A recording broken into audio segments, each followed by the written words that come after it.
Open की board exam में 92.60 board exam में इसके लिए है। साथ ही जेट के अंदर भी इसके 280 नंबर आए और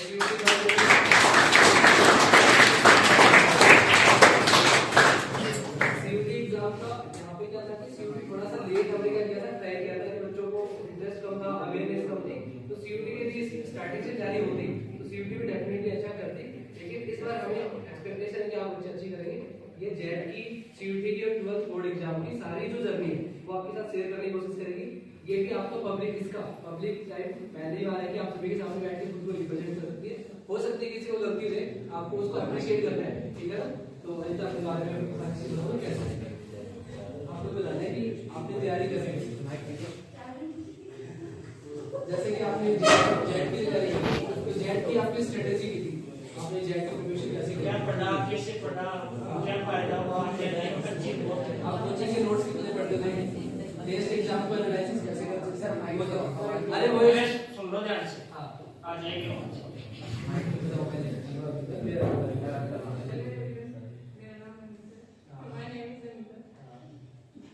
मैंने जेट की एग्जाम, मैंने जेट और सीयूटी की एग्जाम दी थी। यहां पर तो सीयूटी के स्कोर मेरा 300 नंबर था और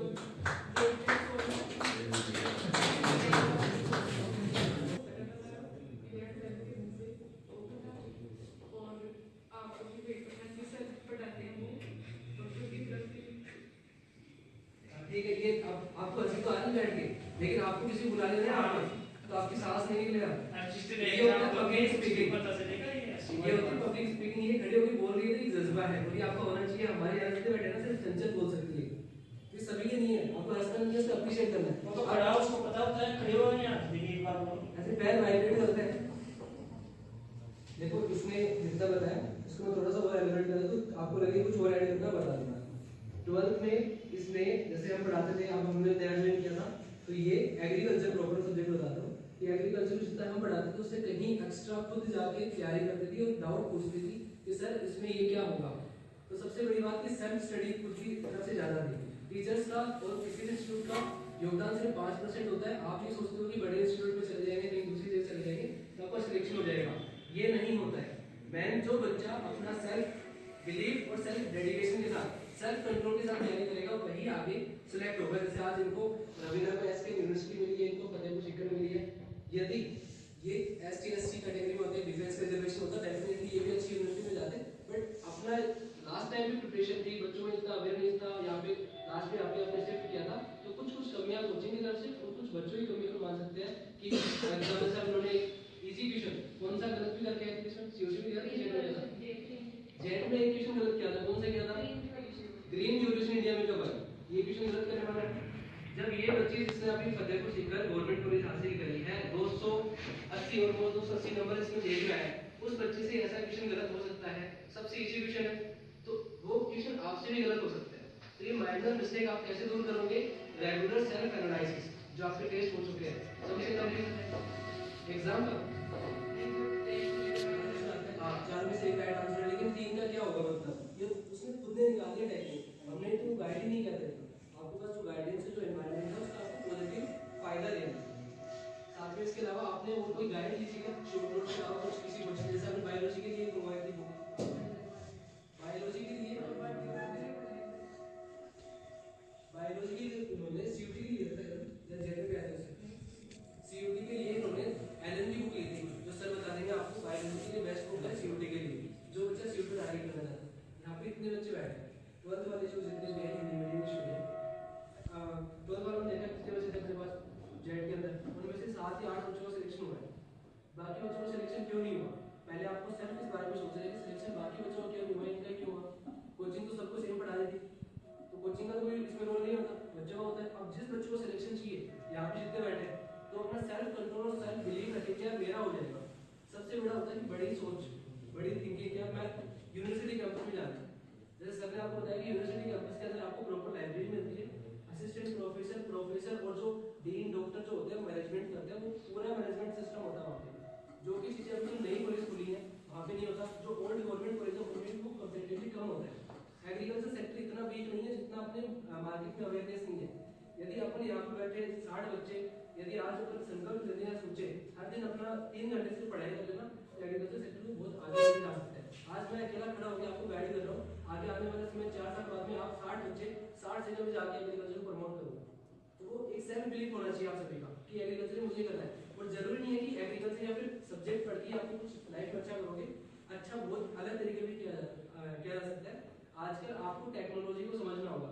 मैंने अभी इन बच्चों को समझाया था, आपको कॉलेज में जाके मजे करना है, ये मैं आपको नहीं सजेस्ट करूंगा। अभी आपको 12th के 2 महीने बचे, इनके पास तो फिर भी लंबा समय था, आपका टाइम चेंज हो चुका है। 12th वाले बच्चे कोई भी गलती ना करके अपना खुद का होना चाहिए। हर दिन हम आपको टोकेंगे आगे कि पढ़ के आए नहीं है, पढ़ के आए नहीं है, लेकिन वो ना हो कि खुद घर पे जाके पढ़ो, अपना टाइम टेबल बनाओ और अच्छे से प्रिपरेशन करो। जो आपने जेट की तैयारी करी थी, एजुकेशन में इतने सही किया और इतने मैंने गलत कर दी, ये एजुकेशन में गलत नहीं कर रहा। सेकंड, आप जब एग्जाम हॉल में बैठे, एग्जाम हॉल का एक्सपीरियंस कैसा, जैसे देश में अपन बैठाते हैं, जो प्रोसेस होती है उससे डिफरेंट थी। एक सीरियस एनवायरनमेंट था, नॉर्मल था, चीटिंग हो रही थी आपके रूम में, चीटिंग नहीं होती तो आप चीटिंग नहीं करोगे। सबसे बड़ी ये होती है कि आप चीटिंग कर लेते हो, वहाँ चीटिंग नहीं होती। क्यों नहीं होती? क्योंकि वहाँ सीट के लिए लड़ाई होती है कि भाई यदि मैंने इसको इक्वेशन बता दिया 4 नंबर आगे तो मतलब मेरिट में आगे चला जाएगा, तो मेरी सीट इसके पास चली जाएगी, कोई चीटिंग नहीं करवाएगा और आपके पास आपके क्लासमेट में कोई भी बच्चा आपके पास नहीं आएगा। इसके अलावा आपने एग्जाम में कुछ गलतियां करी, जैसे हड़बड़ाहट होना, तो आपके साथ टाइम की कमी हुई, आपके पास टाइम की कमी नहीं थी, लेकिन जब पेपर आया तो आपको ऐसा लग रहा था कि पेपर कैसा होगा, क्या होगा, घबराहट थी, ठीक है। और जैसा भी रिजल्ट आया, घर वालों ने नॉर्मल क्लियर किया कि हाँ ठीक है कॉलेज मिल गई। काफी समय से वेट कर रहे थे, अब तो ये था कि अब तो तुम जाओगे, वैसा वाला हो गया था, अब तो जाओ तुम घर से, ऐसा। लेकिन आपके पास ऐसे नहीं होगी। अब अपने पास 4 बच्चे, एक वो डाले से, तो अपने हाँ दूसरी बात ये भी, एग्रीकल्चर में जिनके पेरेंट्स डिफेंस में है उनको रिजर्वेशन भी मिलती है। जैसे रवीना है और वो राजेश है। रवीना की बहुत अच्छे नंबर, चेक कितने नंबर है? 236 नंबर है। तो ये डिफेंस कैटेगरी में जिस फादर पेरेंट्स मदर जो भी है यदि डिफेंस में है तो उनके लिए भी अच्छी अपॉर्चुनिटी है कि वो भी बड़े इंस्टीट्यूट में जाके यदि नंबर कम है। अभी रवीना और अनिता दोनों सेम पेज पे कॉम्पिटिटर थे, दोनों ने अच्छी कंपटीशन के साथ, हेल्दी कंपटीशन के साथ तैयारी करी। आज दोनों साथ बैठे हैं, इसका मतलब है दोस्ती है इनके अंदर। तो वो हेल्दी कंपटीशन भी बड़ा जरूरी है। एक होता है कि हेट करना, यार उसके मेरे से ज्यादा नंबर कैसे आ गए, ये नहीं करनी चाहिए। आप इससे हेट कर लोगे, लेकिन वो राजस्थान में इंडिया में स्टूडेंटों से हेट थोड़ी करोगे। तो आपको कोऑपरेट करना है, तो उसको कुछ समझ में नहीं आता, उसको समझाना है। जब आप उसको समझाओगे तो आपको वो ऑटोमेटिक याद हो रहा होगा। आप नहीं समझाओगे तो आपको दोबारा अपॉर्चुनिटी नहीं मिलेगी पढ़ाने की, समझाने की, तो आपको पता नहीं चलेगा आपको बता रहे हो गलत है सही है। तो आप अपने कॉम्पिटिटर्स को, अपने दोस्तों को हमेशा हेल्प करो, हेल्पिंग नेचर होना चाहिए। आपका कॉम्पिटिशन इंस्टीट्यूट से नहीं है, आपका कॉम्पिटिशन एक यूनिवर्सिटी के लिए है कि आपको यूनिवर्सिटी में जाना है। हम आपको गाइड कर सकते हैं, चीजें बता सकते हैं कि आने वाले 2 महीने बाद में आपके साथ ये चीजें होंगी, आप इन बात से ही सही कर लो तो 2 महीने बाद में आपका रिजल्ट अच्छा होगा, ठीक है। बाद की लाइफ में आपको बता देंगे कि कैसे मजे करने, बट अभी के लिए 12th वाले स्पेशली 12th वाले बच्चे अपना 2 महीने बोर्ड एग्जाम की तैयारी फोकस करेंगे, उसके बाद में और अभी तक जितना पढ़ रहे हो 12th वाले 12th का सिलेबस पढ़ रहे हो वो भी सेट का और सीयूटी का पार्ट है, तो उसको भी आप सीरियसली लेके पढ़ो, ठीक है ना। उस हिसाब से कि माइनर जैसे 1 नंबर क्वेश्चन आएंगे, 2 भी आएंगे, मल्टीपल चॉइस वाले आएंगे, फिर रिजल्ट्स आएंगे, तो उनकी आपको प्रिपरेशन करनी है।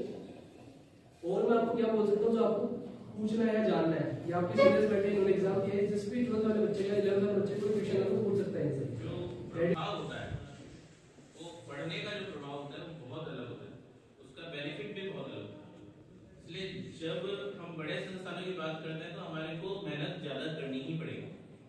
हार्ड वर्किंग, स्मार्ट वर्किंग और जो भी चीजें आपको बताई जा रही हैं कि मेहनत कैसे, रोज का रोज पढ़ना, रोज आदत बना लेना कि मेरे लिए ये सब्जेक्ट, कौन सा सब्जेक्ट मुझे थोड़ा सा डिफिकल्ट लग रहा है, उसमें मुझे कैसे काम करना चाहिए। एक माइंडसेट बहुत इंपॉर्टेंट चीज होती है जो कि बच्चे जर्नली नहीं रखते, कि बड़े सोच के साथ में पढ़ाई करनी चाहिए। माइंडसेट ऐसा होना चाहिए कि मुझे क्रैक करना है। एक सोच ही अगर पॉजिटिव हो जाती है तो आधा काम तो वहीं से हो। तो प्रेरणा यही बनती है कि यहाँ आपके बच्चों ने जब सफलता हासिल की है तो मैं उम्मीद करता हूँ आज इससे ज्यादा भारी भरकम बड़ी सफलताएं हमें हासिल करके दिखाना है, क्योंकि हम आज डायरेक्ट कोचिंग के अंडर में आ गए हैं और हमारी ग्रूमिंग इन लोगों से भी बेहतर हो रही है। ये नहीं भूलना है, क्योंकि आप लोगों को जो शिक्षा अब दी जा रही है वो मेरे हिसाब से और भी ज्यादा बेहतरीन दी जा रही है और बहुत बेटर दी जा रही है, जिसके अंदर अगर आपको कोई आज भी ऐसा लगता है कि कोई कमी है, कोई समस्या है, तो मुझे शेयर कर सकते हो। मैं ओपनली तुम्हें इस मामले में इनवाइट कर रहा हूँ। ये क्षण हमारे लिए विजयी क्षण होते हैं और इन क्षणों को हम जितना इनसे मोटिवेट हो सके उतना ही हमारे लिए सबसे बेहतरीन बात है, क्योंकि हम इनको सम्मानित कराने का उद्देश्य प्रीवियस हम लोग सम्मानित करा चुके हैं, लेकिन आज हम सम्मानित कराएं इनको कॉलेज मिलने के उपलक्ष्य में और इनके उज्जवल भविष्य के लिए। लेकिन इसका प्रभाव आपके ऊपर हो, ये सबसे ज्यादा जरूरी चीज है, क्योंकि मैं सम्मानित करा दूं, अपन ने मिठाई खा ली, सारी काम हो गया, उसका कोई इम्पैक्ट नहीं आए तो कोई फिर मतलब नहीं है। इसलिए बहुत जरूरी चीज है कि हम इन लम्हों से, इन बच्चों से सीखें कैसे इन लोगों ने हार्डवर्क किया, कैसे इन्होंने अपना मेहनत करके और ये इन्होंने कॉलेज पाया, तो वो सारी चीजें सीखने की जरूरत है। और उसके लिए सबसे ज्यादा जरूरी होती है कि माइंड हमारा किस पॉजिटिव डायरेक्शन में है कि नहीं। आज हम यहाँ पे आए हैं, क्या हमने पिछले 5 से 7 महीने के अंदर कुछ सीखा है, कुछ अच्छा किया है, कुछ बेहतरीन की तरफ जा रहे हैं तो बेशक बहुत अच्छा है। मेरे को जो सूचनाएं मिल रही हैं, गाय बजाय मैंने बीच में मीटिंग भी की है और आप लोगों से मेरी बात भी हुई है। उस दौरान जिन बच्चों ने अच्छा किया है मैंने उनकी तारीफ भी की है, उनको मनोबल भी बढ़ाया है, और जिन बच्चों ने अच्छा नहीं किया है उनको मैंने कोशिश की है कि वो जो नहीं अच्छे कर पा रहे हैं उसके पीछे कारण क्या है, उन कारणों का निस्तारण किया जाए और हमें मेहनत बढ़ाई जाए। अगर हमारी कोई कमी चल रही है, उसके पीछे कोई विशेष कारण है, कोई सब्जेक्टिव विशेष कारण है, उसको शेयर किया जाए, अपनी फैकल्टी से शेयर किया जाए, मेरे से शेयर किया जाए और उसका सुचारू समाधान सही समय रहते हम कर पाए, ऐसा मेरी आपके साथ में एक प्रॉमिस है। 12th के बच्चों के सामने अभी परीक्षा भी सामने है और उनको अपना जेट और सीयूईटी और ये एग्जाम भी फाइट करना है। तो मेरा आप लोगों से यही कहना है कि ये टाइम 12th के बच्चों के लिए काफी महत्वपूर्ण टाइम चल रहा है, जिस टाइम में आपको 2 नावों पे चलना है कि एक तरफ आपको 12th भी अपना अच्छी परसेंटेज से करना है, दूसरी तरफ आपको कंपटीशन की तैयारी भी साथ में रखनी है। तो बच्चों में यही चाहूंगा कि 12th की स्टडीज को बहुत अच्छा लगाया जाए इन दिनों में और 12th की स्टडीज को अच्छा लगा करके कंपटीशन लेवल पे उसको पढ़ा जाए 12th के साथ ही, और बाद में जब टाइम मिले तो हम 11th और 12th दोनों को साथ लेकर के और फिर लास्ट हमने प्रयास जारी रखे। तो अभी जो योजना 12th की दे रखी है अपन ने, उसके अपन ने कितना बेनिफिट मिलता है। तो फाइनली मैं आपसे फिर यही कहूंगा कि इन सारे बच्चों को बधाई देते हुए, इनके उज्जवल भविष्य की कामना करते हुए हम इनको यहाँ सम्मानित करने के लिए बुलाया है। इनसे आप जरूर सीखेंगे, कोई ना कोई फायदा आपको जरूर होगा और आगे ये परिणाम जो है ये शुरुआत होनी चाहिए, नए आयाम स्थापित होने चाहिए, ऐसी मेरी